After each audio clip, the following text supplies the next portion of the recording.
কিয়ামত পর্যন্ত পারবে না। মহিলারা কি কোরবানির পশু জবাই করতে পারবে? পারবে। পাইলট হতে পারছে, এটা পারবে না মানে? দেশ চালাতে পারছে, আর কোরবানি করতে পারবে না? পুরুষ থাকতে মহিলা দিবেন কে? সিংহের গুতা মারলে পারবে সামলাইতে? খবরদার দিয়েন না। আবার যদি দেওয়ার ভাসুর গরু চাপা ধরে তখন তো আরেক বিপদ আছে। খবরদার, এসব কাজ করাবেন না। মুসলমান জবাই করবে, বিসমিল্লাহ আল্লাহু আকবার করে, নারী হোক পুরুষ হোক পারবে। মুরগি জবাই করে না মা বোনেরা? নাকি করে না? করে। আর আমাদের এলাকায় মুরগি জবাই করার লাগে দৌড়ে তো হুজুরের কাছে। এই মুসলমান না, আপনি কেন হুজুরের কাছে যাবেন কল্লা দেওয়ার জন্য? মুরগি জবাই করার মানে হুজুরকে তো খাওয়াইতেই হবে। যাক, কথা লম্বা হয়ে যাচ্ছে। বেনামাজির মুরগি জবাই করা, গরু জবাই করা কোনোটাই খাওয়া যাবে না। আমি খাই না। এবং এক দোকানে জবাই করেছে, আমি নিষেধ করার পরও জবাই করে দিয়েছে, আমি খাইনি। অথচ 5-7 বছর থেকে তার ওখান থেকে মুরগি কিনি। আমি জবাই করলা কেন? আমি মুরগি নিব না। আমি এখানে আছি, বললাম যে ওই হুজুরটা দিয়ে জবাই করবা, হুজুরটা হেঁটে চলে গেল, ফট করে জবাই করতেছে। আরে আমি তো গাড়িতে বসা, তুমি জবাই করবে কেন? আমি তো নিষেধই করলাম তোমাকে। ও নিষেধ করেছে তোমরা জবাই করবে না, ও হুজুরটা দিয়ে জবাই করে না। হুজুর জবাই করলে না, তাহলে আমাকে তো বলবে নাকি? আল্লাহর কসম, আমার বেনামাজি জবাই করা পশু কোনোটা জানতে পারলে আমার রুচি হয় না। মনে হয় হিন্দু জবাই করেছে। না না, খাবেন না। ও তো মুসলমানই না, কাফের। ফতোয়া বেনামাজির ব্যাপারে আছে, বিস্তারিত দেখে নিন। আজ বিস্তারিত বললাম না। বেনামাজি নামাজ যারা আসলেই পড়ে না, আর একদম কাফের। আসলেই নামাজ পড়ে না, আর একদম কাফের। একটু কয়ে দিলাম, স্পষ্ট করলাম। এই যে আবার ঝামেলা লাগিয়ে দিলেন। যেভাবে বললাম ওইটাই মনে রাখেন। একজন ব্যক্তি সর্বোচ্চ কতটি পশু জবাই করতে পারবে? একই যে প্রশ্ন। হজ ও উমরা যে স্বামী স্ত্রী শারীরিক মিলামিশা করতে পারবে কি না? এহরাম অবস্থায় পারবে না, বাকি পারবে, হালাল হয়ে গেলে পারবে। এখান থেকে যাওয়ার পর উমরা করবে, উমরা করার পরে তামাত্তু যারা করে, এরা যদি আপনার হজ 3 প্রকার, ইফরাদ, তামাত্তু আর কিরান। যদি হজ্জে ইফরাদ করে তাহলে পারবে না, কারণ এহরাম অবস্থা থাকতে হয়। যদি হজ্জে তামাত্তু করে, যা উমরা করবে, উমরা করার পরে গোসল হাত করে চুল টুল কেটে হালাল, স্ত্রীও হালাল। একদম 8 তারিখ যখন হবে, হ্যাঁ 8 তারিখ, তখন আবার এহরাম বাঁধবে মক্কাতে। মক্কাতে মিনায় যাবে 8 তারিখে, সারাদিন থাকবে ওখানে। হ্যাঁ, রাত থাকবে। সকালে আরাফাত 9 তারিখে চলে যাবে, সারাদিন থাকবে। ডন টাচ কিচ্ছু করা যাবে না, একদম সাবধান। মাথার চুলমুল কিচ্ছু যেন না পড়ে, খুব সাবধানে থাকতে হবে। আরাফাতের দিন গেল 9 তারিখ, রাতে রওনা করে চলে আসবে মাগরিবের পরে মুজদালিফায়, সারা রাত থাকবে এখানে। সারা রাত থাকার পরে ফজর হবে, ফজর হবে, সূর্য উঠবে, তখন আবার মিনায় চলে যাবে, পাথর মারবে, চুল কাটবে, গোসল করবে, ছোট হালাল হয়ে গেল। যদি পারে তওয়াফে ইজাফা করতে, জিয়ারা যেটা বলে এটা করবে, কুরবানি করবে, তাহলে বড় হালাল হয়ে গেল। তখন স্ত্রী হালাল। বড় হালাল হওয়ার আগ পর্যন্ত স্ত্রী হালাল হবে না। সুতরাং ওই পর্যন্ত অপেক্ষা করবে। যারা হজ করতে যাবেন বিস্তারিত মাসালা জেনে নিয়ে করবেন, ডিস্টার্ব করে গেলে হজই বাদ হয়ে যাবে। ঠিক আছে? আচ্ছা, তাহলে গেল এটা। বরঞ্চ করে বেশি করার দরকার। পাকিস্তানি এক ভাই বাচ্চা নেই হো রা है, তো বলতেছে যে বাচ্চা যে হয় না, রওজাও যায়, রওজা যায় 2 রাকাত সালাত পড়বে, আল্লাহর কাছে দোয়া করবে, এরপর আজওয়া খেজুর নিবা, 60টা করে খাইবা দুজনে, 60টা করে খাইয়া আবার নামাজ পড়বে, 2 রাকাত নামাজ পড়ে দোয়া টোয়া করে যুদ্ধ শুরু করবে। উহুদের ময়দান তো কাছে।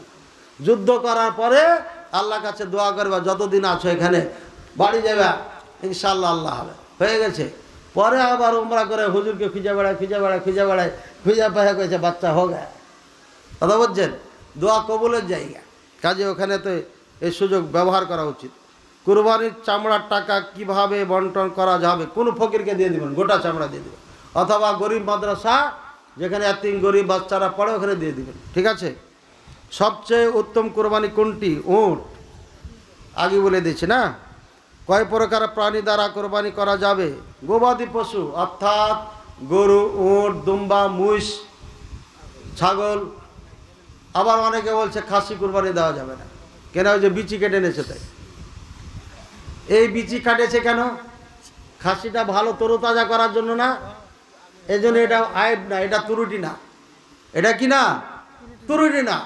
এই জন্য খাসি জবাই করা যাবে, কোনো সমস্যা না। তবে বুকা যেটা আছে এটা শোন না, বুকা বুকা বুকা বুঝেন তো? বুঝেন না? পাঁঠা পাঁঠা বুঝেন? আচ্ছা, পাঁঠা মানে যেটা কাটাকুটা নাই, এটা দিলে পরে দিতে পারেন, কিন্তু আর গোস্তের একটা গ্যাস আছে, সবাই খেতে পারে না। এই জন্য খাসি কোরবানি দেওয়া ভালো, কারণ একে সুন্দর করে সিস্টেম করে তরুতাজা করা হয়েছে। কাজে যারা বলছে খাসি কোরবানি দেওয়া যাবে না, ভুল ফতোয়া এটা। কয় প্রকারের প্রাণী গেল এটা না? ওয়ালাইকুম সালাম রহমতুল্লাহ। আমি খুব অভাবী মানুষ, ব্যবসায় লাভবান হতে পারছি না, এমন একটি আমল শিখিয়ে দেন যেন ধনী হতে পারে। আল্লাহর কাছে তওবা করতে হবে। আল্লাহর কাছে কি করতে হবে? যে কোনোদিন সুদের লেনদেন করব না, হারাম উপার্জন করব না, একদম ফ্রেশভাবে আল্লাহর কাছে তওবা করবেন। করার পরে বিবেককে প্রশ্ন করবেন, কি করলে আমি ধনী হতে পারবো? তখন আল্লাহ রাস্তা বের করবে। আমি ধনী করাইতে পারবো? আল্লাহর কাছে আগে তওবা করতে হবে, এরপর আল্লাহর কাছে রাস্তা চাইতে হবে, এবং আল্লাহ রাস্তা দেখাবে, আর আপনি ওই রাস্তাতে এমন দৌড়াবেন, কিন্তু কখনো আল্লাহকে ভুলবেন না, আল্লাহ আপনাকে দিবে। আমি ছাত্র বয়সে চিন্তা করতাম যে সংসার চালাবো কেমনে, যখন ছোট ছিলাম। তাড়াহুড়া করছেন, ডবল বেতন লাগবে না আমার, এটা আল্লাহ রাস্তায় করছে। 14 তারিখ আল্লাহ রাস্তায়। হ্যাঁ, তারিখ পার হয়ে গেছে, ভয় ভয়, টাকার ভয়। টাকা লাগবে না, 14 তারিখে টাকা দেন না। আকাশ খারাপ হয়েছে তো গিয়েছে, ছাদের নিচে আছে। আরে ভালোই তো পারে সারা, আমার যাওয়ার চিন্তা আপনাকে করতে হবে। এই যে রেডি হয়ে আছে, আলহামদুলিল্লাহ, কোনো সমস্যা নেই। তো যা হোক, কি বলছিলাম, ও কিভাবে সংসার চালাবো, একদম পোল্টি মারলাম, লেখাপড়া ভালো করে শুরু করলাম। 4 বছর পড়া পরে চিন্তা করলাম যে এখন আমার বেতন 4000 হবে। কত সালে এটা? 1995 সালে আমার তখন বেতন হবে 4000 টাকা। ভালো ভালো শিক্ষক যারা, তাদের 4000 বেতন। তো আমার আস্থা হয়ে গেল যে আমার বেতন 4000 হবে, বুঝছেন? এরপরে লেখাপড়া করতে করতে ভাবলাম যে আর সংসারে সমস্যা হবে না, কারণ আমাকে আল্লাহ যতটুকু দিয়েছে একটা চাকরি করতে পারবো, বসে থাকতে হবে না। এবং মাথার মধ্যে ছিল চাকরি যদি না পাই জোর করে পড়াবো বিনা টাকাতে, মন চাইলে টাকা দিবে, নাহলে দিবে না। এ সাহস নিয়ে আগেছি, আলহামদুলিল্লাহ সফল করছে। 25,000 টাকা প্রথম চাকরি। আর সৌদি আরবেরটা বাদ দিলাম, 70-80 হাজার টাকা ছিল। অভাব দূর করার জন্য এই কৌশল, ঘরের ভিতরে কাবা ঘরের ছবি অথবা কোনো কোরআনের আয়াতের ছবি রাখা যাবে কি?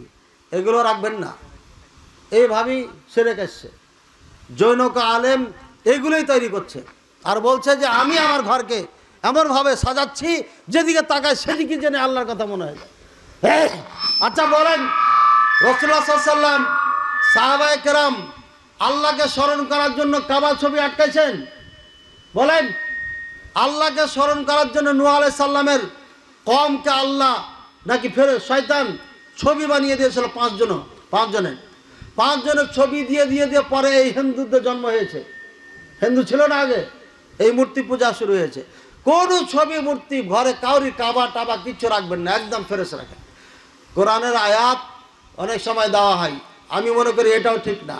কোরআনের আয়াতকে লটকানোর জন্য কোরআনের আয়াত লিখবেন পুরো বডিতে, সব সময় যেন আপনার মুখ দিয়ে কোরআন বের হয়, তাহলে আপনার সফলতা।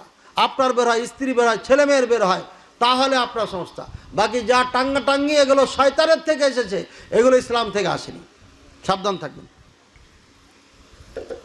এই শেষের দিকে 5 রাকাত বেতর সালাতের নিয়ম কি? টানা 5 রাকাত পড়ে একদম লাস্টে বসে তাশাহুদ সব পড়ে চলে যাবেন।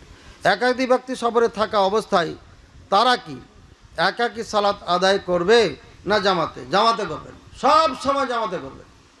সুযোগ না থাকে একান্ত, তখন একা পড়বেন। ট্রেনের মধ্যে সুযোগ নাই, বাসের মধ্যে সুযোগ নাই, হ্যাঁ, ড্রাইভার ওই মার্কা ড্রাইভার, এমন দেশে আছেন এখানে দাঁড়াবে না, তখন ওই অবস্থায় সালাত পড়বেন। জি, 2 রাকাত করে। সফরের দূরত্ব কত? 80 থেকে 85 কিলোমিটার গাড়ির রাস্তা যদি হয়, 80 থেকে 85। আমি এখানে পূর্ণ সালাত পড়েছি এসা, আমি রাজশাহী থেকে আসলাম, হ্যাঁ, তাহলে এখন পুরা সালাত পড়বো না কসর করব? পুরা সালাত পড়েছি, বেশির থেকে বেশি 35 কিলোমিটার হবে, সোজা হলে আরো কম হবে। সুতরাং এখানে কসর করা যাবে না। বর্তমান এই রাস্তায়, গাড়ির রাস্তাতে কসর করা যাবে না। হ্যাঁ, পায়ে দল আসতাম আমার বাড়িতে, যে হুজুর কোথায় বলে সফরে আছেন, তাহলে সফর ধরা যেত।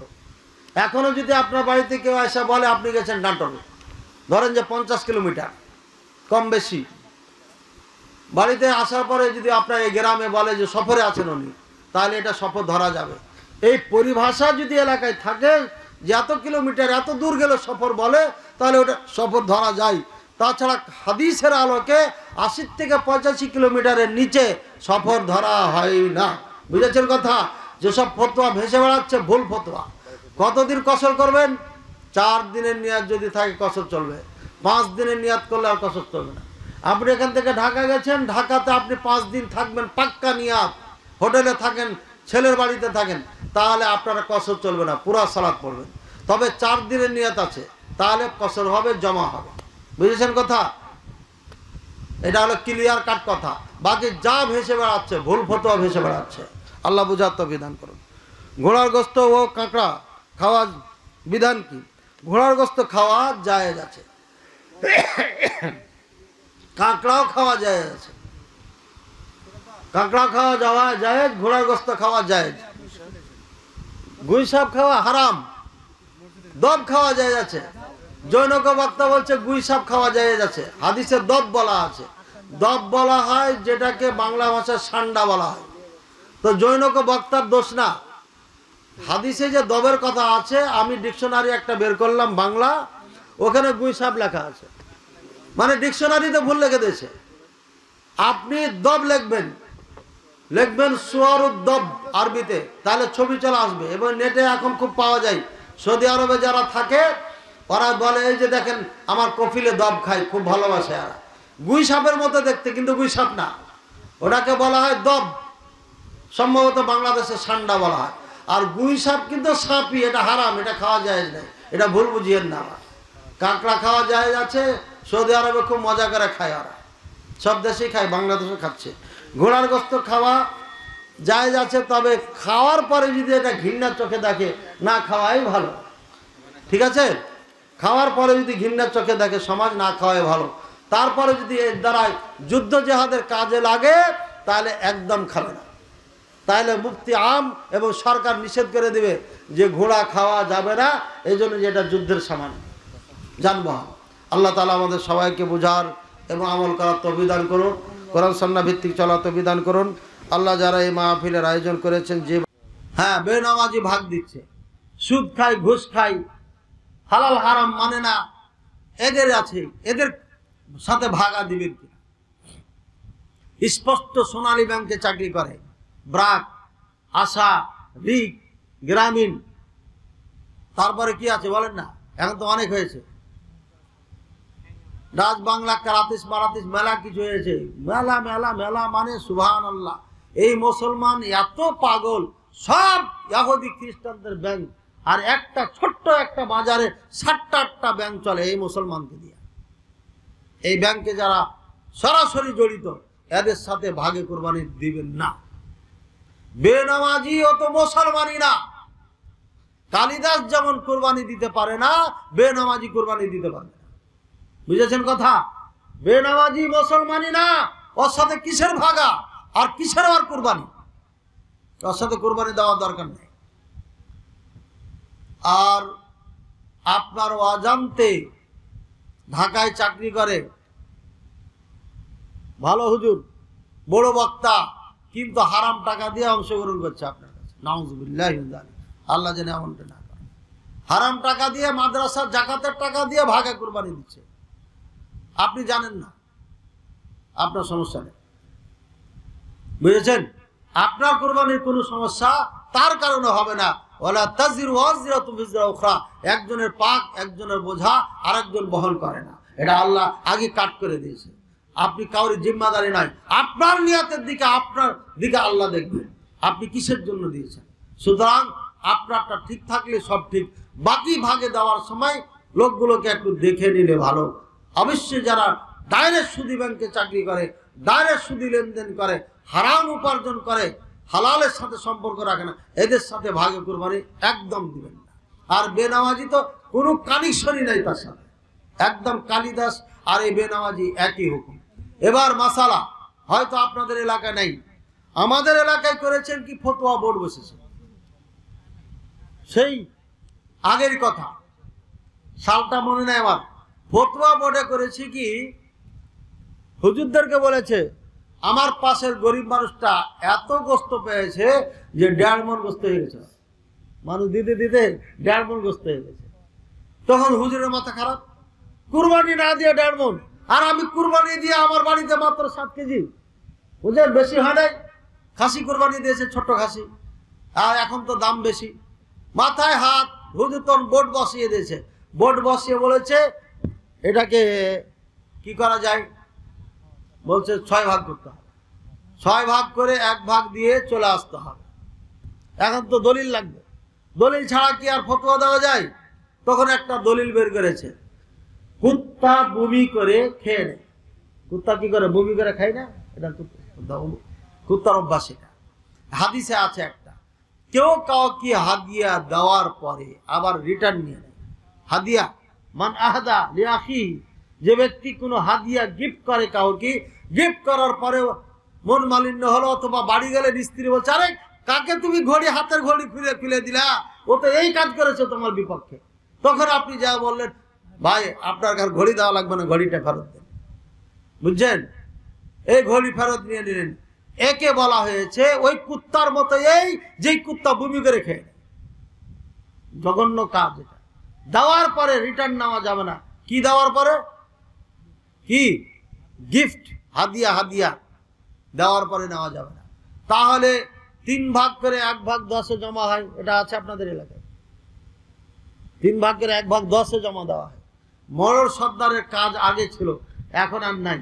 এখন কয়টা আছে, কুরবানির চামড়া বিক্রি করার দায়িত্ব, কুরবানি গোস্ত বন্টনের দায়িত্ব, বিয়া হলে সুপারি জর্দা পান ভাগ করার দায়িত্ব, এই ছাড়া আর কিছু নেই। আছে এই মরর সর্দার কাঠ, এগুলো কোনো খাওয়া নাই। সমস্যা মাদ্রাসা নিয়ে হয়েছে, বললাম যে এটা, আরে উল্টা এরাই বিপক্ষে চলে গেছে। এই মরর সর্দার দিয়া ইসলামের কাজ হবে? সুতরাং কাঠ বললাম যে চলবে না, আপনার হুকুমত আমার উপরে চলবে না, কাট করে দিলাম। 6 ভাগ করে 1 ভাগ কুরবানি গোস্ত জমা দিয়ে ফেরত নেওয়া হয় নাকি দিয়ে চলে আসা হয়, এই নিয়ম চালু করলে পারে আপনার সাথে আমার কাট কোনো সম্পর্ক নেই, কুরবানি আপনার সাথে হবে না। বাইরে আমার এই ফতোয়া দেওয়ার পরে বিশাল বড় মাদ্রাসা, বিশাল বড় ওলামায়ে কেরামের বোর্ড থেকে এটা যখন হয়ে গেল, গোটা বাংলাদেশের ছাত্র এই মাদ্রাসায় পড়ে, গোটা বাংলাদেশ ছড়িয়ে গেছে।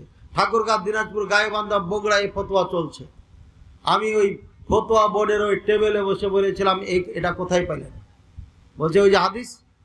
আমি বলে ওটা হাদিয়া, গিফট করার কথা হাদিসে বলা হয়েছে। আর আমরা যে 10-এর কাছে জমা দিই, এটা হাদিয়া না, এটা জমা করি, শব্দটাই জমা ব্যবহার হয়। এই 10-এর গোস্ত জমা দিয়ে বলি না বাচ্চাকে, জমা দিয়ে আসি, মানে এটা গিফট করি নাই। আর মাথার মধ্যে এটা আছে, আবার যে বেঁচে যাবে এটা আবার ভাগ হবে, এই ভাগের একটা অংশ আমি পাবো। তাহলে এই যে দান করতে বললেন, আবার রিটার্ন নিচ্ছেন যে, ঠিক আছে কুকুরের সাথে তুলনা হলো না, কিন্তু রিটার্ন যে নিচ্ছেন, হ্যাঁ রিটার্ন নেওয়ার দরকার আছে।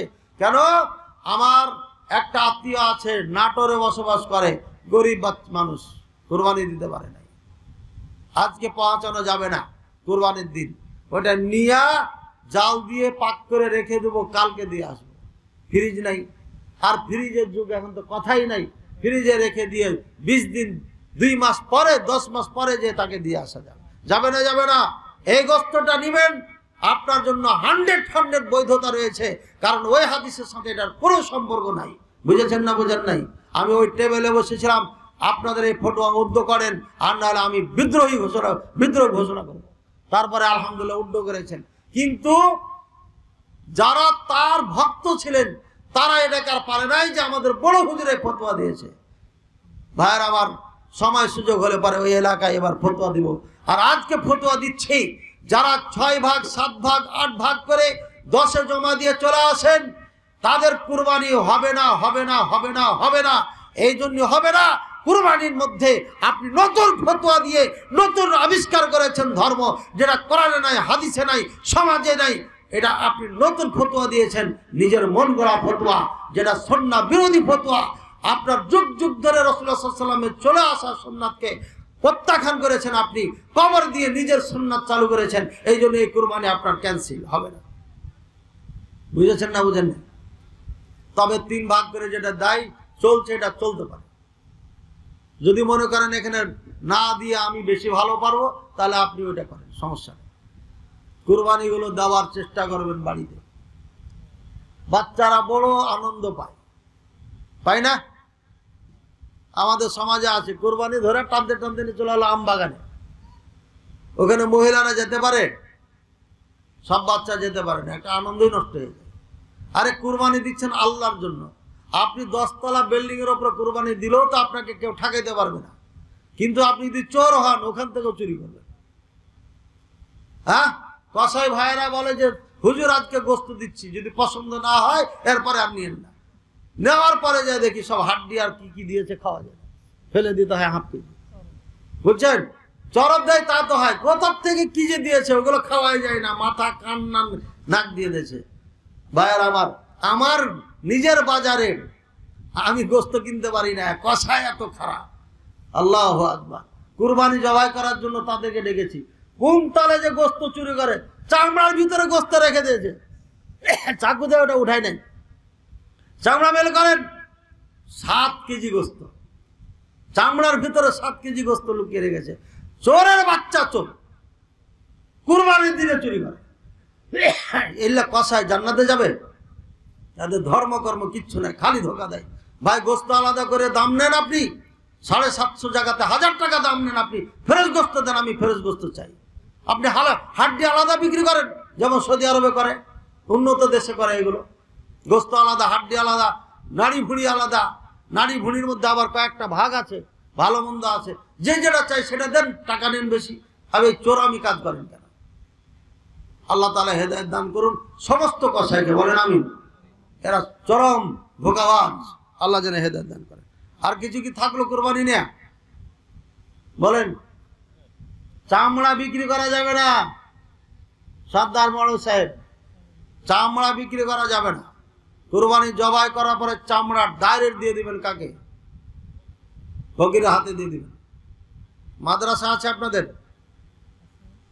আপনাদের মাদ্রাসা সহিহ আকীদার মাদ্রাসা, আহলে হাদিস মাদ্রাসা যদি হয়, ওখানে যে চামড়া দিয়ে চলে আসবেন। ফকির মিসকিন বাচ্চা যদি পড়ে, ধনীর মাদ্রাসায় দিয়েন না। 4000 করে টাকা নাই, আর ওখানে আপনি জাকাতের টাকা দিয়ে বিল্ডিং বানানোর জন্য টাকা দিচ্ছেন, ওই জাকাত আদায় হবে না, ওই দাম দিয়ে আপনি নাজাত পাবেন না। গরিব মাদ্রাসা আমরা চালাইতে পারি না, ভাড়া বিল্ডিং এ মাদ্রাসা চলছে 2021 সাল থেকে, আর আপনি এখানে চোখ পড়ে না যেটা বিল্ডিং আছে ভাড়ার উপরে, তাই আর যেখানে টাকা লাগবে না ওখানে কোটি কোটি টাকা দিচ্ছেন, আর আপনি বলো দানবীর, ঠেকে যাবেন কিয়ামতের ময়দানে। আল্লাহ আমাদের বুঝার তৌফিক দান করুন। আর কিছু আছে বলেন? চামড়া বিক্রি করা যাবে না, কোনো কিছু বিক্রি করা যাবে না, এবং যে কসাই জবাই করবে তাকে এই গোস্তের থেকে এক টুকরাও দেওয়া যাবে না।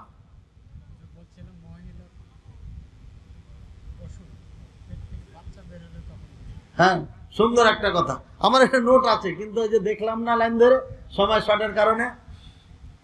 কুরবানি করাই করেছেন, কুরবানি করাই করে পেটে দেখেন বাচ্চা, ঠিক আছে? এই বাচ্চা সহ গরু যে জবাই করেছেন, বাচ্চা হালাল। আমি সৌদি আরবে যখন ছিলাম তখন এই মিনাতে মদিনা বিশ্ববিদ্যালয় থেকে কিছু মুফতি নেওয়া হয়, এই কুরবানি চলবে কিনা খালি এটা দেখাই দিবে। তো এই মুফতিদের মধ্যে আমি একজন ছিলাম, আলহামদুলিল্লাহ। তো এখানে দেখলাম যে একটা দুম্বার ভিতরে বাচ্চা, আর এই বাচ্চাটাকে নিয়ে কাড়াকাড়ি লাগাই দিল কসায়। মানে কি, আমাদের ওখানে ছিচি করে ফেলে দেয়, আর এরা কাড়াকাড়ি করতেছে এটা খাওয়ার জন্য। সবাই ওই বলছে আমাকে দাও, ও বলছে আমাকে দাও, মানে মজা করে খায়। ওটা হালাল। গরু জবাই করছেন, গাই জবাই করেছেন, মা জবাই হয়ে গেছে, ওটাও হালাল হয়ে গেছে, পেটে যেটা আছে। এখন কুরবানি করাই করেছেন, ঈদের 1 দিন আগে, 5 দিন আগে, 10 দিন আগে বাচ্চা হয়ে গেছে, কিন্তু গোটা কিনছেন কুরবানির নিয়তে, বাচ্চা সহ জবাই করতে হবে, বাচ্চা সহ রেখে দেওয়া যাবে না। তবে একটা সুযোগ আছে, এই মা আর বাচ্চা বিক্রি করে এর থেকে ভালো কিছু নিতে যদি চান তাহলে হবে, মানে নিচে আনা যাবে না, উপরে যেতে হবে। দাম হয়েছে 1 লাখ টাকা, আপনি আরো 5,000 যোগ দিয়ে ভালো করাই করেন, তাহলে আপনি এটা বদলাইতে পারবেন, তাছাড়া বদলানো যাবে না। ভালো দিয়ে বদলাইতে চাইলে বদলাইতে পারবেন, এছাড়া বদলানো যাবে না। মা বাচ্চা দুটাইকেই জবাই করতে হবে। এই কথাটা কাট করে ফের আবার বলছে মা বাচ্চা দুটাকে জবাই করতে বলছে হুজুর। কিন্তু কিসের মা বাচ্চা? কুরবানির মা বাচ্চাকে বললাম, ওটা আবার মানুষে লাগিয়ে দিবে। খুবই বিপদে আছে আমরা। হ্যাঁ, ইউটিউবারদের নিয়ে বড় বিপদ, তো সাবধান থাকেন। এই জন্য বুঝেছেন মাসালা, এটা হালাল, এই বাচ্চা ফেলে দিবেন না, এটা খেয়ে নিবেন। আর কি বলেন? হ্যাঁ, যদি জন্ম হয়ে যায় তাহলে জবাই করতে হবে, আর যদি মায়ের পেটি থাকে তাহলে আর জবাই করতে হবে না। হ্যাঁ, এটা হালাল, পুরা হালাল। ওই যে মা জবাই হয়েছে ওটাও জবাই হয়ে গেছে, ওটাও হালাল হয়ে গেছে। আর যদি মার পেট থেকে বের হয়ে যায় জবাই করার আগে, তাহলে বাচ্চাকেও জবাই করতে হবে। ঠিক আছে? জবাই করবেন কি করে? বিসমিল্লাহি আল্লাহু আকবার, আল্লাহুম্মা হাযা হাযা মিনকা ওয়ালাকা, আল্লাহুম্মা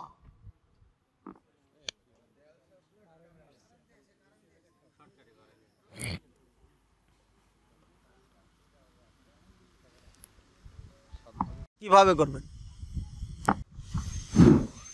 শরীক করা মানে ভাগে কুরবানির কথা বললাম না, শরীক করা 2 নিয়ম। আল ইশতিরাক ফি সওয়াব, নেকির মধ্যে অংশীদার বানানো। বাবা একটা গরু কিনেছে, আমি বাড়ির মালিক, উনি বাড়ির মালিক, উনি গরু কিনছে বা খাসি বকরি যাই করে অথবা ভাগে দিয়েছেন, ওটাও চলবে। গরু ক্রয় করে আপনি নিয়াত করবেন কি, যে আল্লাহ এটা আমার পরিবার, আমার মৃত্যু পিতামাতা, আমার জীবিত শ্বশুর শাশুড়ি, আমার অমুক আমার অমুক আমার অমুক সবার পক্ষ থেকে এটা কবুল করে। বুঝেছেন? নিয়াত। স্পেশাল কোনো মৃত্যু ব্যক্তির জন্য কুরবানি দেওয়ার প্রয়োজন নাই, এটা সুন্নাত নয়, সাহাবায়ে কেরাম করেন নাই, রাসূলুল্লাহ সাল্লাল্লাহু আলাইহি ওয়াসাল্লামও করেন নাই। বরঞ্চ জীবিতদের পক্ষ থেকে যেটা হচ্ছে, এরই সাথে মৃত্যুদেরকে অংশীদার বানিয়ে নেওয়া। বুঝেছেন কথা? কিভাবে বলবেন? বিসমিল্লাহি আল্লাহু আকবার, নিয়াত জবাই করেছেন, বিসমিল্লাহি আল্লাহু আকবার, আল্লাহুম্মা হাযা মিনকা ওয়ালাকা, আল্লাহুম্মা তাকাব্বাল হাযা আন্নি ওয়া আন আহলি বাইতি ওয়া আন ফুলান ওয়া ফুলান। যে আল্লাহ তোমার থেকে এটা আমার না, এটা তোমারই দেওয়া, তোমার জন্যই। আল্লাহ তুমি এটা আমার পক্ষ থেকে, আমার পরিবারের পক্ষ থেকে, আমার বাবার পক্ষ থেকে, মায়ের পক্ষ, ভাইয়ের পক্ষ, বোনের পক্ষ, শ্বশুরের পক্ষ, শাশুড়ির পক্ষ, যাকে যাকে চাইবেন আপনি বলবেন উমুক উমুক উমুকের পক্ষ থেকে আল্লাহ তুমি এটা কবুল করে নাও। ঠিক আছে? বুঝেছেন কথা? এবার 7 ভাগে 7 জন আছেন, তাদের নাম নিতে হবে কিনা?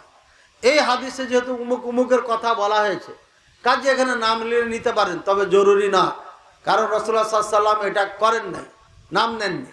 একদম বিসমিল্লাহ আল্লাহু আকবার, মাথার মধ্যে কে কে আছে শরীকে এটা তো জানাই আছে, আল্লাহ জানেন, সুতরাং সমস্যা হবে না। আবার যদি কেউ নাম নেয়, এটাকে হারাম বেদাত এভাবে ফতোয়া দেওয়া যাবে না, যেহেতু ইঙ্গিত এই দুয়ার মধ্যে পাওয়া যাচ্ছে। আল্লাহ তাআলা আমাদের বোঝার তৌফিক দান করুন, আমিন। জি, কুরবানির দিন কিছু না খেয়ে ঈদের মাঠে যাওয়া, আর ঈদের সালাত পড়ে এসে কুরবানি জবাই করে কুরবানির গোস্ত দিয়ে খাওয়া, গোস্তটা প্রথমে খাওয়া, এটা সুন্নাহ, এটা জরুরি কিছু না, সুন্নাহ। অনেকে আবার বলে যে রোজা রাখা সুন্নাহ। কুরবানির দিন রোজা রাখা হারাম। 2 ঈদের দিনে, ঈদুল ফিতরের দিন রোজা রাখা হারাম, সেদিন খাইয়া যেতে হবে। আর এদিন না খেয়ে যাবেন, আয়সা কুরবানি খাবেন, কুরবানি গোস্ত দিয়ে খাবেন, পারলে, না পারলে তার করার কিছু না। এটা পারবেন কখন? যখন আপনি সুন্নাত তরিকায় ঈদের সালাত পড়বেন। সুন্নাত তরিকায় কি? সূর্য উঠে ধরেন যে 7টায়, তাহলে আপনাকে 7টা, 7:30টায় সালাত শুরু করতে হবে, আধা ঘন্টা পর। 25 মিনিট, আধা ঘন্টার পরই জামাত শুরু করতে হবে, এটাই সুন্নাহ, এটাই টাইম ঈদের। দেরি করার অনুমতি আছে, জায়েজ আছে, কিন্তু সঠিক সময় এটা। এরপরে তাহলে আপনি সঠিক সময়ে এসে কুরবানি দিয়ে আরামে নাস্তার টাইমে আপনার নাস্তা তৈরি হয়ে যাবে। আল্লাহ আমাদের তৌফিক দান করুন। হ্যাঁ জি, বন্ধ করার পূর্বে আপনি ধরেন যে 7 জন আছেন, 7 কেজি নিয়ে নিলেন, একটা ম্যাপে নেবেন, আবার ওইভাবে নেবেন, ইনসাফের সাথে সমস্যা নেই। কোন সময় দোয়া করলে দোয়া কবুল হয়? দোয়া কবুল আল্লাহর কাছে সব সময় হয়। তো দোয়া কবুলটা নির্ভর করে আপনার এটার সাথে, এই অন্তরের সাথে। এখান থেকে যেভাবে টান হবে আল্লাহর সাথে চাওয়ার, সেভাবেই আল্লাহ কবুল করবে। আপনার কোনো টানই নাই, দোয়া করছেন এমনি, হুজুর করছে তা আমিও আমিন আমিন করছি, এটা টান ছাড়া এটা হবে। একদম অন্তরে অন্তর থেকে আপনি বিপদে পড়ে যেমন আল্লাহকে ডাকেন, এমন সময় যেমন আল্লাহকে অন্তর থেকে ডাকবেন, আল্লাহ তখন ডাকে সাড়া দিবে। এই দোয়াগুলো কবুল হয়। তবে কিছু সময় আছে, 5 ওয়াক্ত সালাতের পরে, আসর থেকে মাগরিবের এই সময়ের মধ্যে, জুমার কোনো একটা সময়ের মধ্যে কবুল হয়। একটা সময় অগ্রাধিকার দেওয়া হয়েছে, বিভিন্ন সময় দেওয়া হয়েছে, তবে আসর থেকে মাগরিব, কেউ বলেছে না আজান থেকে একামতের মাঝে এই সময় দোয়া কবুল হয়, ইত্যাদি ইত্যাদি। জুমার দিনে দোয়া কবুল হয় নিঃসন্দেহে একটা সময় আছে। এই জন্য সারা দিন দোয়া করা জুমার দিনে। অন্য অন্য দিন মাগরিবের, আসর থেকে মাগরিবের সূর্য ডোবা পর্যন্ত। তারপরে আপনার যদি জায়গা হয়, কাবাতে দোয়া কবুল হয়।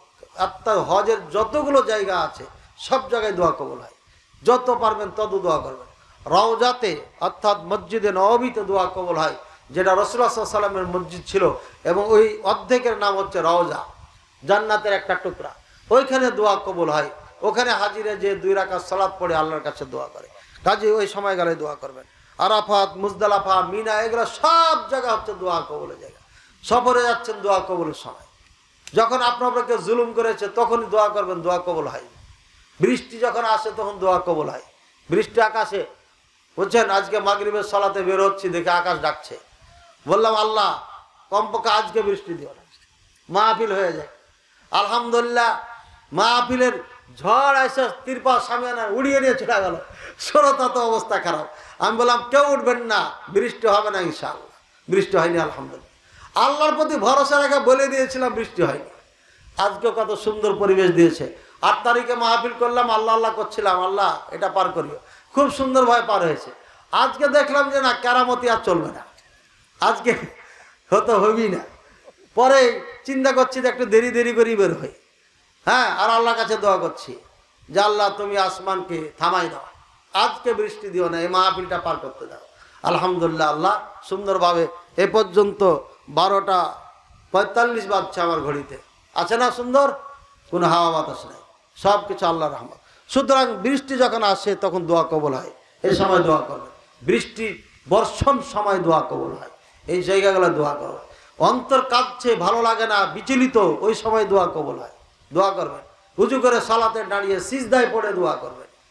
সব থেকে আল্লাহর কাছে প্রিয় সময় হচ্ছে এটা, সিজদায় পড়ে পড়ে চাওয়া। এই দোয়া হচ্ছে সব থেকে। কাঁদতে হবে আল্লাহর কাছে, চিল্লাইয়া চিল্লায়।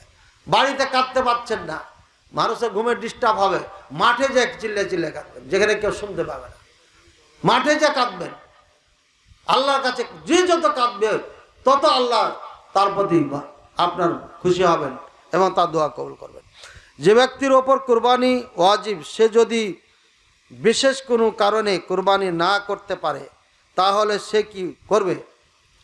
কুরবানি প্রথম হলেও করতে হবে, এটা ওয়াজিব না, সুন্নাতে মুআক্কাদা। তবে পুরা একটা উট টাকা আপনি দান করবেন, এটা উত্তম না কুরবানি উত্তম? কুরবানি উত্তম। সব থেকে কুরবানির দিনে সব থেকে প্রিয় কাজ, আমল আল্লাহর নিকটে, সেটা হচ্ছে কুরবানি করা।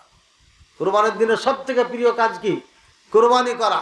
আজকে এই দিনে কোন বান্দা আমার জন্য জীবন, আমার জন্য কি দিচ্ছে, উৎসর্গ করছে? হিন্দুরা বলে বলি, আর আমরা বলি কুরবানি। কুরবানি করছে, হ্যাঁ।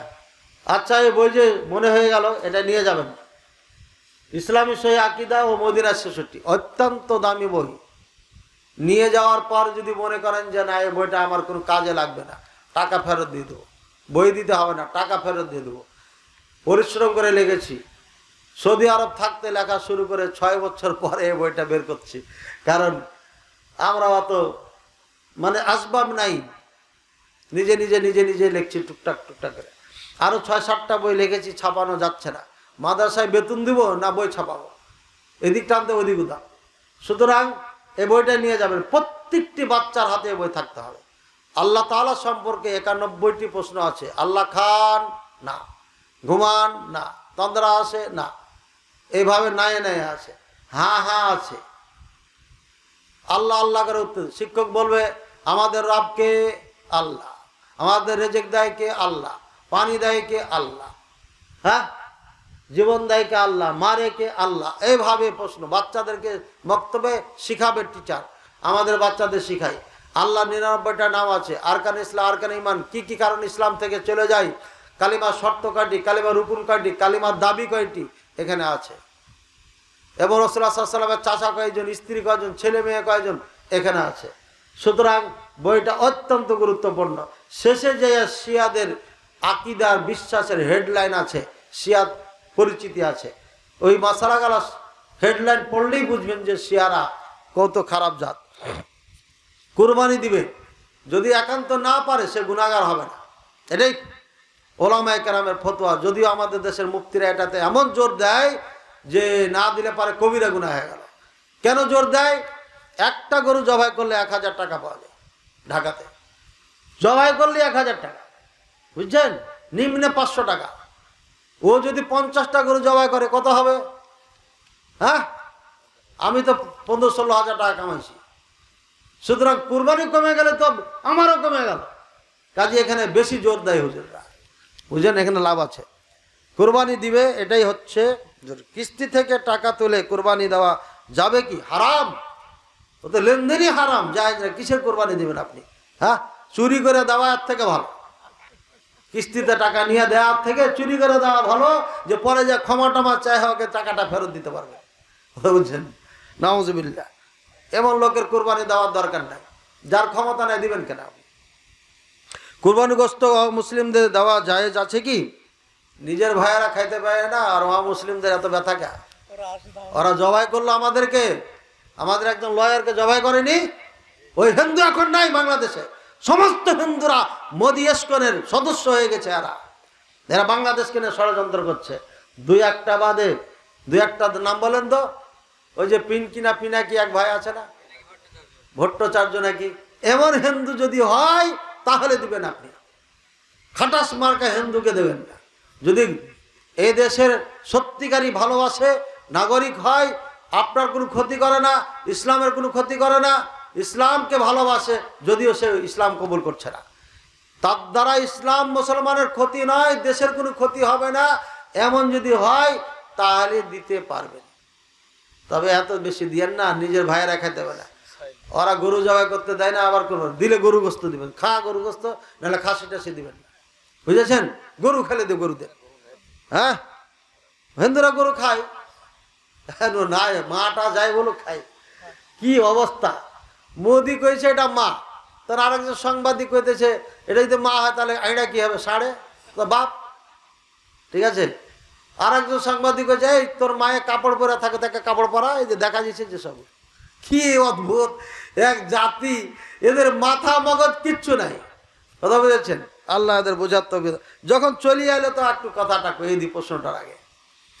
হঠাৎ করে যুদ্ধ কেন বিরতি হয়ে গেল? এটা শুধু পরিকল্পিতভাবে এই যুদ্ধ বন্ধ করা হয়েছে।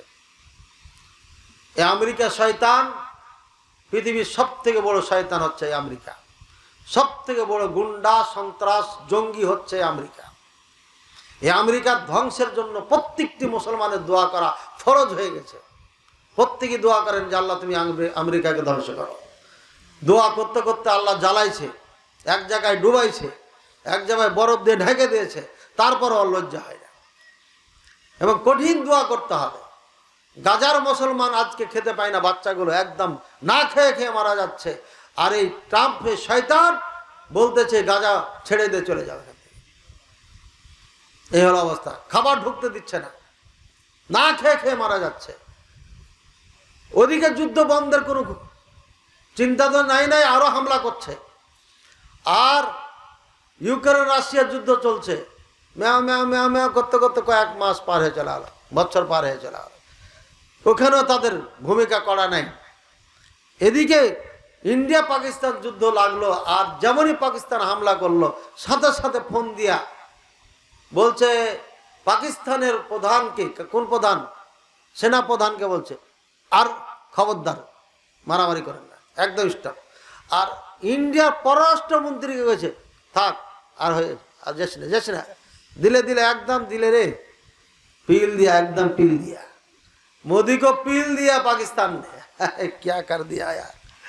হ্যাঁ, যা হোক, জয় তো পাকিস্তানে হয়েছে নিঃসন্দেহ, কোনো সন্দেহ ছাড়া। এটা আমাদের মনের আশা আকাঙ্ক্ষা ছিল। পাকিস্তানের জয় মানে গোটা বিশ্বে মুসলমানদের জয় হয়েছে।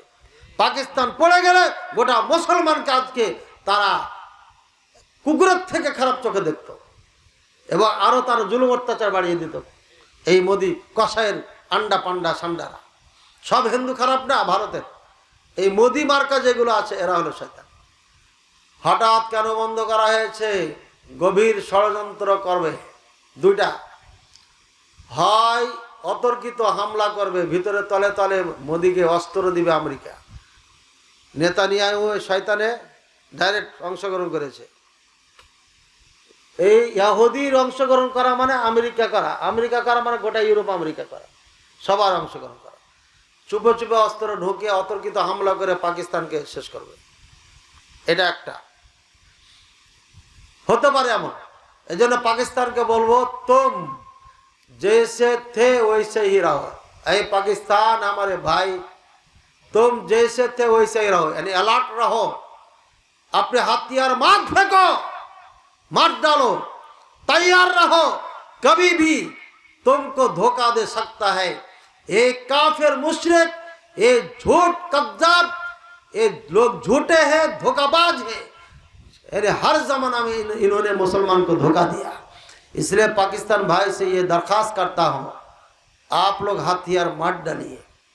आप लोग हमेशा के हमेशा, यानी हर टाइम, हर वक्त, हर दिन अलर्ट रहिए और तैयार रहिए और देखते रहिए इंडिया की तरफ कभी कुछ कर रहा है या नहीं। मत हटिए, मत सोइए, मत घुमाइए ना, ठीक है। তাহলে হঠাৎ যুদ্ধ বিরতি কেন হলো? এটা একটা কারণ, হঠাৎ কিছু করতে পারে এ কসাই। আর একটা কারণ হচ্ছে চীন খালি লুলুপুতু করছে, চিকেন নেক নিয়ে এদিক আলাদা করে দেবো। এদিকে ডক্টর ইউনূস কইছে যে আমি পাকিস্তান তোর সাথে আছি, জনগণ তো আছে। এখন ইন্ডিয়া দেখতেছে আমেরিকা যেভাবে আমার বন্ধুকে চারিদিক থেকে ঘেরাও করে ফেলেছে, এই যদি যুদ্ধ চালিয়ে যায় তাহলে আর 12টা বেজে যাবে, তাহলে তো আমারও গেল। তখন কয়েছে থাম থাম থাম, আর যাইছে না সামনে। এই মুসলমান তো খুব চোখ। আরে পাকিস্তানের পাইলটেরা যা দেখাইছে, এই বেটারা এত পাকা, এত সাহসী, কল্পনাই করা যায় না। আল্লাহু আকবার। इसी को कहते हैं मुसलमान, इसी को कहते हैं मुसलमान। अरे मुसलमान मरेगा फिर भी वो ना जाए, यानी कामयाब। अगर बच गया वो भी कामयाब। क्यों? बच गया तो गाजी और मर गया तो शहीद। इसलिए मुसलमान का कोई डर और खौफ कभी भी नहीं है, लड़ते रहते। तो যাক, পাকিস্তানে পাইলট করেছে কি, এত গুলির ভিতর দিয়ে প্লেন চালিয়া হামলা কইরা ধ্বংস কইরা ওইখানে যাইয়া সামনে ল্যান্ড করবে, তা না করে পিছনে ল্যান্ড করতেছে। কষ্ট লাগে আর না লাগে, এমনি তো বোমা মারলো, আমরা মারতে পারলাম না, আবার ওখানে যাইয়া পিছন দিকে প্লেন ল্যান্ড করছে। বুঝেছেন? ব্যাকে ব্যাকে ব্যাকে কেমন পাকা দক্ষ হলে পারে এটা করতে পারে। 3টা প্লেনকে এভাবে পাশাপাশি রেখে এভাবে ঘুরাচ্ছে, কি আজব কারবার। আর একটাকে দেখলাম ফিরকির মতো ঘুরাচ্ছে, কি আজব ট্রেনিং। আমাদের পাকিস্তানি ভাইয়ারা এভাবে ট্রেনিং নিয়ে রেখেছে, এটা তো স্বপ্নও দেখিনি কোনোদিন, কল্পনাই করি নাই। इसीलिए बांग्लादेशियों का चाहिए पाकिस्तान से ताल्लुक गहरे करना चाहिए। বাংলাদেশের উচিত পাকিস্তানের সাথে ভালো সম্পর্ক রাখা, ভালো করা, না হলে পরে বাংলাদেশে একদিন 12টা বাজাবে ভারত, সেদিন কান্না করে লাভ হবে না। আওয়ামী লীগ ভাইদেরকে বলছি, বেশি চালাকি করেন না, এ দেশের রক্ষার্থে আপনাদেরকে ভূমিকা পালন করতে হবে। আপনারা এই বাংলাদেশকে নিয়ে এমন কিছু করবেন না যেটা বাংলাদেশ এমন করবে কচু কাটা করে একদম খানদানি শেষ করে দেবে। এই জাতি ক্ষমা করবে না গাদ্দারি করলে। ভারত এখন একটা চিন্তা করছে, যারা বাংলাদেশকে ভালোবাসে না, আমাদেরকে ভালোবাসে, ক্ষমতাকে ভালোবাসে, আমার মাধ্যমে ক্ষমতাতে থাকতে চাই, এদেরকে নিয়ে যেভাবে হোক এই বাংলাদেশে বিশৃঙ্খলা তৈরি করে একটা যুদ্ধ লাগাই দিবে। ঠিক আছে, তুমুল গন্ডগোল চলবে ভিতরে। ওইদিকে আমেরিকা কয়েছে তুই তো থামতে পারিস না ইউনুস, তাহলে আমাকে জায়গা দিয়ে সেন্ট মার্টিন দিয়ে দে। ইউনুস তোর কবে দিয়ে দিল, যেমনই দিয়ে দিবে তেমনই শুরু হয়ে গেল। আমেরিকা এটা চাচ্ছে। কি হবে? মানে ছক চলছে, করিডোর দিচ্ছে না, করিডোর, যারা বুঝেন। একটা রাস্তা আসবে, রাস্তা দিয়ে খাবার আসবে, অস্ত্র আসবে, সাহায্য আসবে, এই রাস্তা দিয়ে ঢুকবে মাল দিয়ে, এখানে একটা সেন্টার তৈরি হবে। আর এই সেন্টার যখন তৈরি হবে তখন এই গোটা বান্দরবন নিয়া ত্রিপুরা মিরুপুরা যা আছে, এগুলো তো বৌদ্ধ মধ্য খ্রিস্টান বেশি বাস করে, সবকে নিয়ে একটা রাষ্ট্র তৈরি করবে আমেরিকা। কিসের মতো? ইসরায়েলের মতো। ইসরায়েলের মতো একটা বিস্ফোরণ এখানে করার জন্য আমেরিকা পায়তারা করছে বহুত আগে থেকে। চীনের জন্য পারে না। বাংলাদেশ যদি জায়গা দিয়ে দেয় তাহলে পারবে, না হলে কখনো পারবে না। বাংলাদেশ সরকারের উচিত শক্ত হাতে এখানে দমন করতে। আমেরিকাই হচ্ছে গুন্ডা সন্ত্রাস, যেখানে গেছে সেখানে অশান্তি কায়েম করেছে। এর দিয়ে ভালো কিছু পাওয়া যাবে না। এটা হচ্ছে মারাত্মক, করোনা ভাইরাসের থেকে মারাত্মক। একে জায়গা দেওয়া যাবে না। ডক্টর ইউনূস, আপনি খবরদারে ভুল করবেন না, একে কখনো জায়গা দিবেন না। এই জাতির সাথে, দেশের সাথে গাদ্দারি করবেন না। আপনার প্রতি এই জাতির বড় আস্থা আছে, আপনার প্রতি এই আস্থা আছে। এই আস্থা যেন কখনো নষ্ট না হয়, এটা যেন ধ্বংস না হয়, নাহলে জাতি আপনাকে ক্ষমা করবে না। সারা জীবন মীর জাফর বলে ডাকবে আপনাকে, আপনার খানদানকে কোনোদিন খুঁজে পাওয়া যাবে না। ভাইয়ের আমার, এই পরিকল্পনা চলছে। যদি আমরা সজাগ না হই, হয় যুদ্ধ করে হোক, আর না হয় ভিতরে আমাদেরকে দিয়ে মারিয়া এই দেশটাকে তছনছ করবে। আজকে 55 বছর হয়ে যাচ্ছে, পাকিস্তানের সাথে হাত দিয়ে আমরা পারমাণবিক বোমা তৈরি করতে পারতাম না? পারতাম না। আজকে আওয়ামী লীগের বড় বড় নেতা একটাও দেশে নেই। এমন একটা দল, বড় নেতা একটাও নাই। একটা বুড়া ছিল কয়েকদিন আগে, সেও পালিয়ে গেল, লুঙ্গি পরে পালিয়েছে। কেটা? জোকার। কিসের এটা? রাষ্ট্রপতি। হ্যাঁ, বা ঢাকা ভার্সিটি সেদিন বিদায় অনুষ্ঠানে বলছে, আগে তো আমরা প্রেম করতাম চিঠি দিয়া, আর তোমরা এখন ওইটা ভুলে গেছো। প্রেম করতে বলছে, এই লুচ্চা। কিসের প্রেসিডেন্ট এটা? এটা লুচ্চা একটা, নাস্তিক, ধর্মকর্ম কিছু নাই। এরা এই দেশটাকে একদম ইউরোপ আমেরিকা বানিয়েছে, ন্যাংটা বানিয়ে দিয়েছে। আজ এত বড় একটা দলের নেতারা সব দেশ ছেড়ে পালাইছে। এর মানে এই 17 বছর সব সম্পদ চুরি করে বিদেশে রেখে এসছে, ওখানে যেতে পারলি জান্নাতে চলে গেল ওরা। আবার যখন এই টাকা শেষ হবে, বিএনপি ক্ষমতা আসবে, বিএনপি একটু লুলুপুলু করবে, তোমরা তো আমার ভাই, আমাকে তো মারো নি। একে একে আস্তে আস্তে আবার বিএনপির গলা চিপে ধরবে, আবার আওয়ামী লীগ ক্ষমতা আসবে, আবার আওয়ামী লীগ ক্ষমতা আসবে। আপনার মনে রাখেন, এটা ক্ষমতা আসবে।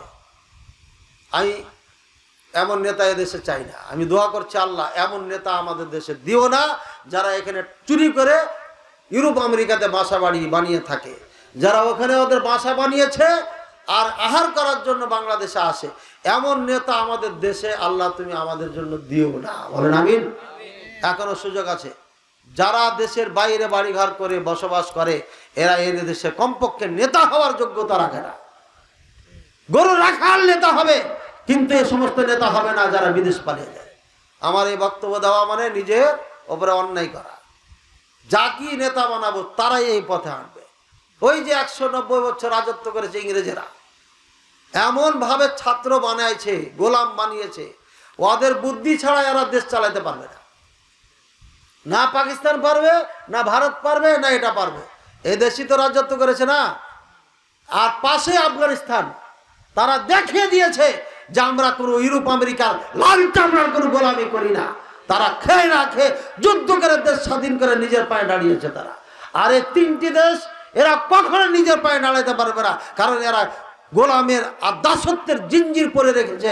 এরা কিয়ামত পর্যন্ত তাদের দাসত্ব করবে, এখানে চুরি করবে, ওখানে যে বসবাস করবে দাদাদের কাছে।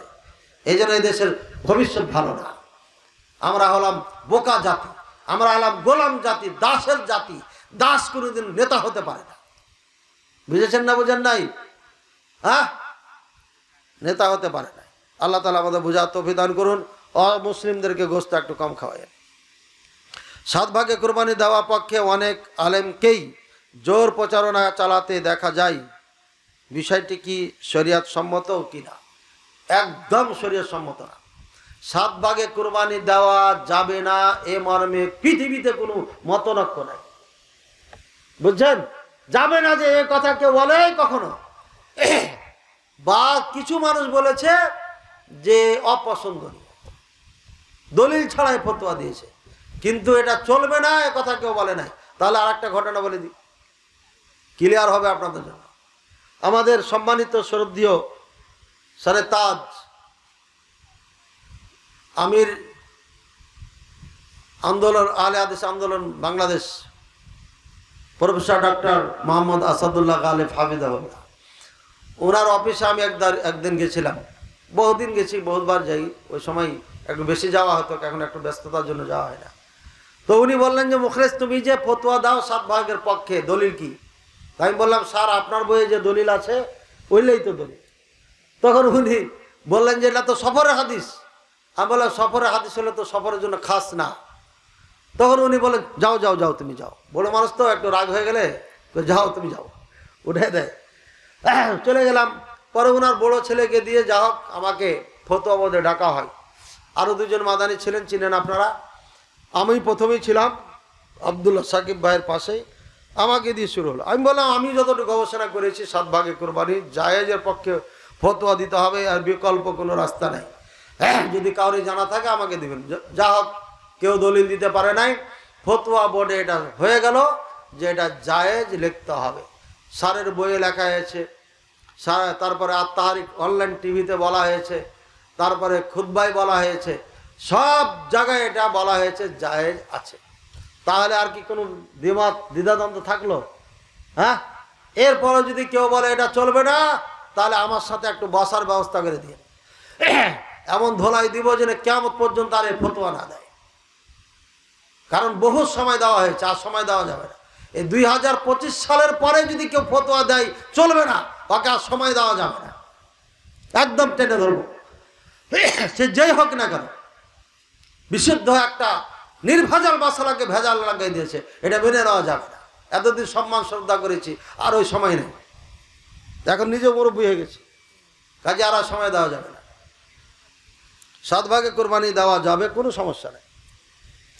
কোরবানি গোস্ত বানাবার মজুরি স্বরূপ পশুর চামড়া গোস্ত কিছু দেওয়া যাবে না? দেওয়া যাবে না, এটা আগে বলা হয়েছে। ধনী ব্যক্তি সর্বোচ্চ কয়টি কোরবানি করতে পারে? জয়টা চাইবে তয়টা। ও যদি 100টা দিতে চায় 100টা, 1000 দিতে চায় 1000, কোনো সমস্যা নেই, দিবে, মানুষকে খাওয়াবে, এটা তো আনন্দ, ভালো। জবে প্রাণীর সম্পূর্ণ মাথা হুজুরকে উপহার দেওয়া যাবে কি? 1 টুকরা দেওয়া যাবে না, টাকা দিয়ে দেবেন, গোস্তের টুকরা দেওয়া যাবে না। হুজুর যদি ফকির মিসকিন হয় তাহলে দিবে, আত্মীয় হলে আত্মীয় হিসাবে দেবেন, প্রতিবেশী হলে প্রতিবেশী হিসাবে দেবেন, বুঝেছেন? হুজুর কোরবানি দেয়নি মানে ফকির, ফকির হিসাবে দিবেন, ওই ফকিরের ভাগ থেকে দিবেন। হুজুর কোরবানি দেয়নি, ধনী মানুষ তারপরও দেয়নি, সচ্ছল মানুষ তারপরও দেয়নি, তাহলে ওই যে আত্মীয় স্বজনের যেটা গিফটের ভাগ আছে ওখান থেকে যা পারবেন দিয়ে। কিন্তু জবাই করেছে এই জন্য একটা টুকরা দেওয়া যাবে না। মাথা তো দূরের কথা, আমার আব্বাও অনেক মাথা খেয়েছেন, তখন আমরা ছোট ছিলাম, কিন্তু লেকিন মাগার আমার আব্বা এ মাসালা তখন জানতেন না, আমি জানার পর থেকে আর এগুলো নেই না, ঠিক আছে? সুতরাং এই মাথা নেওয়া হুজুররা করে কাল্লা বলরা না, এই কাল্লা হুজুরকে দিয়ে দিবে। হ্যাঁ, কোরআনের অপব্যাখ্যা করেছে। এরপরে যখন কাল্লা খেতে ভালো লাগে না, হাড্ডি মাড্ডি, তখন বালরা না। আল্লাহ কোরআনে বলে দিয়েছে এই রানো দিবি, কথা বুঝছেন? কাল্লা খায়, রানো খায়। এ কল্লা খাওয়া হুজুর এখনো আছে দুর্গাপুরে? হ্যাঁ, আর কল্লা টল্লা দিবেন না। একবার মুনাজারা করে গেছে আপনাদের এখানে, সেখান থেকে আমাদের দোস্তেরা গর্তে ঢুকেছে, এখান থেকে চ্যালেঞ্জ করছিলাম। 8 তারিখে 18 সালের আগস্টের 8 তারিখে আপনাদের এখানে মুনাজারা ছিল, থানায় ছিল কি ছিল না? ওই 6 তাকবীর 12 তাকবীর, এই তো জানে। হ্যাঁ, ওখানে যখন লুৎফর রহমান ফারাজি আসছিলেন, আমিও গাড়ির থেকে নামলাম, সেও নামলো। আমি তাকে বলেছিলাম দোস্ত এই বই গেলা 2 বছর পড়ো, এরপরে আমার সাথে বসিও। এই এখানে আসছে, আর গলাটা ধরে বললাম ক্যামেরাম্যানকে তাড়াতাড়ি ভিডিও করো, দিয়ে বললাম প্রিয় দেশবাসী, আজকে আমার দোস্তকে পেয়েছি, কালিমা পড়াবো, কিন্তু ভিডিও করতে পারে নাই। ছবিটা কিন্তু আছে, এখনো ভিডিও করা হয় না। আগে এই কথা বলছিলাম। এরপরে থানার ভিতরে বলছিলাম, তোমাকে না বললাম 2 বছর লেখাপড়া করতে, তুমি মুনাজারা এসছো কে? হ্যাঁ, মুনাজারা করার যোগ্যতাই তো নাই এদের। এরা তো হাদিসই বুঝে না, কিসের মোনাজারা করবে? এরা গায়ের জোরে উল্টাপাল্টা ব্যাখ্যা করে মানুষকে বোকা বানায়। ভাইয়ের আমার, এরপর এখান থেকে বের হয়ে যে লিখেছে কি, যে এতদিন আহলে হাদিসেরা মোনাজারায় বসতেই রাজি ছিল না, এখন বসলো তো করতেই রাজি হলো না। কাযযাব, দাজ্জাল কথাকার মিথ্যা প্রচার করেছে। আমাকে একজন ফোন দিয়ে বলছে, শেখ মোনাজারা আপনারা বলে বসেছেন, করতে রাজি হন নাই, এমন বক্তব্য দিয়েছে ফেসবুকে। সাথে সাথে ফোন লাগালাম, তখন দুর্গাপুর মনে হয় পারি হয়নি। ফোন দিয়া গেল, এই মুনাফিক, এর আগে মুনাফিকি করেছো তুমি কুমিল্লায় নোয়াখালীতে, আবার মুনাফিকি করলা, কেন এ পোস্ট করেছো? তখন ও ফোন কেটে দেয়। ফোন দিতে দিতে দিতে দিতে শেষ বন্ধ করে দেয়। তারপরে 10 তারিখে এখান থেকে যাওয়ার পরে ফেসবুকে লিখলাম, আগামী 10 তারিখ শুক্রবারে এই সময়ে আমি আসছি, চ্যালেঞ্জ করব মুনাজারা বাহাসের জন্য ফারাইজিকে, নাম লিখে দিয়েছিলাম। এবং সেদিন 5 জনের নাম ধরে বলেছিলাম, যখন যেখানে যেই ভাবি হবে খালি সিকিউরিটি দিবে, ও থাকবে আমি থাকবো, সপ্তাহে একজন একজন, 5 জন না, ও থাকবে আমি থাকবো, মুনাজারা হবে। গায়ে বল আর এলেমে জোর থাকলে চ্যালেঞ্জ গ্রহণ করো। ওই সেদিন থেকে ফারাইজি গর্তে ঢুকেছে, আজ পর্যন্ত বের হয়নি, কিয়ামত পর্যন্ত বের হবে না। আর যদি কোনোদিন বের হয়ে আমার সামনে আসে, এমন ধরাই দিব 14 গোষ্ঠী মনে রাখবে ইনশাআল্লাহ আজিজ। আবার এই দুর্গাপুর থেকে বলে গেলাম। এখন কোন সাল? 25 সাল চলছে। 18 সালের আগস্টের 10 তারিখে চ্যালেঞ্জ করেছি তার নাম ধরে, আর এখন